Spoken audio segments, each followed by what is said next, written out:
Hello दर्शक बंधु एठारे गोटे बेल चिन्ह अछि याको जदि आपण माने एक्टिवेट करंती मु करूथिबा वीडियो नोटिफिकेशन आपण मानकु आछि जिवो सब्सक्राइब करबा को जमा भूलिबेनी।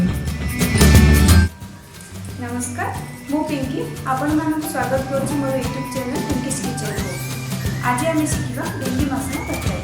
भेंडी मसला तरकारी पाई सामग्री गुड़िक है भेंडी कंचा लंका पियाज पान महुरी गुंड हलदी गुंड मरीच गुंड अलैच दही मसला गुंड टमाटो लुण रिफाइन तेल। चलंतु प्रस्तुत करिबा भेंडी मसला तरकारी। प्रथम गोटे पात्र रे 1 चमच पान मधुरी गुंड हलदी गुंड आधा चमच मरीच गुंड 1 चमच गरम मसला गुंड आधा चमच नेला परे गोटे छोट ग्लास पानी मिसई चमच द्वारा भल भाव में घाटी नेबा। तापर कड़ाई को गरम करी 2 चमच तेल नेबा। आमे आगुरी नैथिबा भेंडी को 5 मिनिट जाए भाजिबा।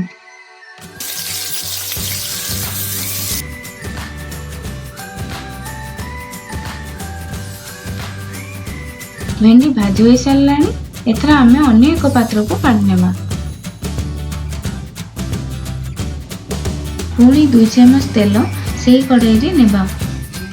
तेल गरम होला परे सेथिरे 2टी अलैच 3टी कंचा लंका 3टी कट पियाज पकाई नाली हेबा जाई भाजिबा। एथर 2टी टमाटो को पकाई भल भाव में भाजी नेबा।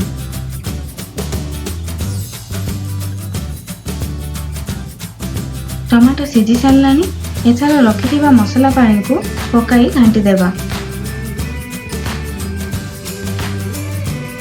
गोटे गिना पानी नेबा। स्वाद अनुसार लुण नहीं भल भाव में घांटी देबा। एबे भजा होइथिबा भेंडी को पकाई भल भाव में घांटी नेबा। एबे आमे आधा कप दही पकाई घांटी नेबा।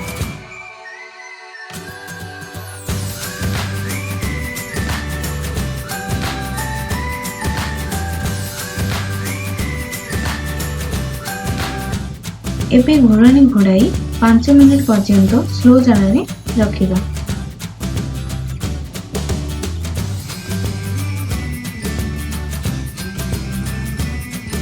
एबे हमर प्रस्तुत हो गला भेंडी मसला तरकारी।